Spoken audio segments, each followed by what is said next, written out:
एक छोटे से गांव में कुमार सोहन रहता था। वो मिट्टी के बर्तन व खिलौने बनाया करता था और उसे शहर जाकर बेचा करता था। कभी कभी उसके 2-4 खिलौने बिकते तो कभी वो भी नहीं, जैसे तैसे उसका गुजारा चल रहा था। एक दिन उसकी बीबी शीला बोली, सुनो जी, क्यों न शहर जाकर कोई नौकरी ही कर लो। नौकरी करोगे तो महीने के अंत में कुछ धन तो आएगा।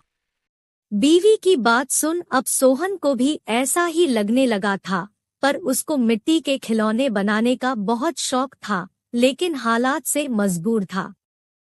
बात तो तुम सही कह रही हो, पर कैसे उस हुनर को छोड़ दूं, जिसका नमक हम लोग अब तक खाते आए हैं। मैं जानती हूँ आप बहुत मेहनत और लगन से खिलौने बनाते हो, पर बाजार में बिक्री ना होने से अब हमारा गुजारा नहीं होता। अब तो यह हालत हो गई है कि रसोई में अन्न का एक दाना भी नहीं बचा। ठीक है, मैं कल सुबह ही शहर जाकर कोई न कोई नौकरी तलाश करता हूँ। अगले दिन वो शहर के लिए रवाना हो गया और एक व्यापारी के पास वह नौकरी करने लगा। सोहन वहां नौकरी करता तो जरूर था, पर उसका मन अभी भी अपने चाक और मिट्टी के खिलौनों में ही रहता था। समय बीतता गया। एक दिन शहर में जहां वह काम करता था, उस मालिक के घर पर उसके बेटे निखिल का जन्मदिन था। सब महंगे महंगे तोहफे लेकर आए। सोहन ने सोचा, क्यों ना मैं मिट्टी का खिलौना बनाऊं और बच्चे के लिए लेकर जाऊं, वैसे भी हम गरीबों का तोहफा कौन देखता है। यह सोचकर वह मिट्टी का खिलौना बनाया और बनाकर जन्मदिन पर ले गया।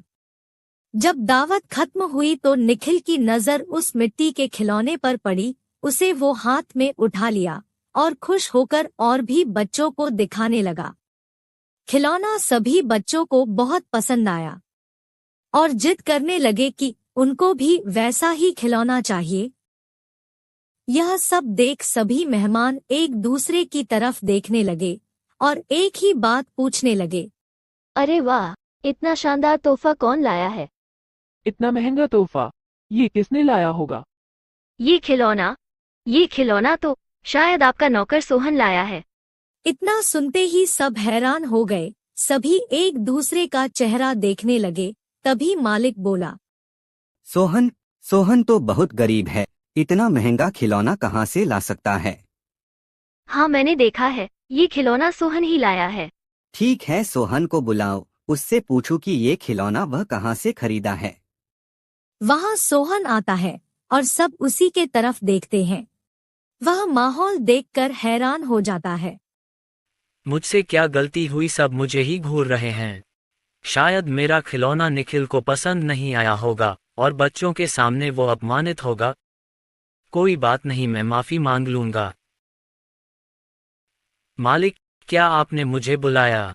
हाँ सोहन, क्या यह खिलौना तुमने दिया है? हाँ मालिक। तुम यह खिलौना कहाँ से लेकर आए हो और इतना महंगा तोहफा तुम लाए कैसे? इतना सुन सोहन मन ही मन खुश होता है और मुस्कुराते हुए बोलता है, माफ कीजिएगा मालिक, ये कोई महंगा तोहफा नहीं है, यह मैंने खुद बनाया है। गांव में यही खिलौना बनाकर मैं अपने परिवार का गुजारा करता था, लेकिन इससे अब घर नहीं चलता, इसलिए आपके यहाँ नौकरी करने आया हूँ। अरे वाह, तुम क्या अभी है खिलौना बना सकते हो?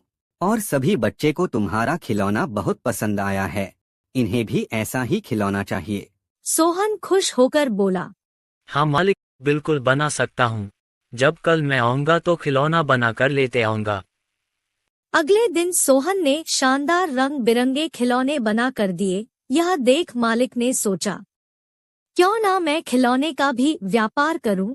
वह अपने बीवी से बोला, सुनीता, सोहन खिलौना बहुत अच्छा बनाता है, उसे खिलौना बनवाकर शहर में उसका भी व्यापार कर लें। उसे सोहन को उसके मनपसंद का काम भी मिल जाएगा और उससे अच्छी तनख्वाह भी मिल जाएगी, साथ ही साथ एक मोटी रकम हम भी कमा लेंगे। ये तो अच्छा विचार है जी। यह सोच मालिक ने सोहन को खिलौना बनाने के काम पर लगा दिया और बदले में हर महीने अच्छी खासी तनख्वाह देने लगा और रहने को घर भी दिया। यह सब पाकर सोहन और उसका परिवार बहुत खुश हो गया और सोहन को उसके मनपसंद का काम भी मिल गया। दोनों हंसी खुशी रहने लगे।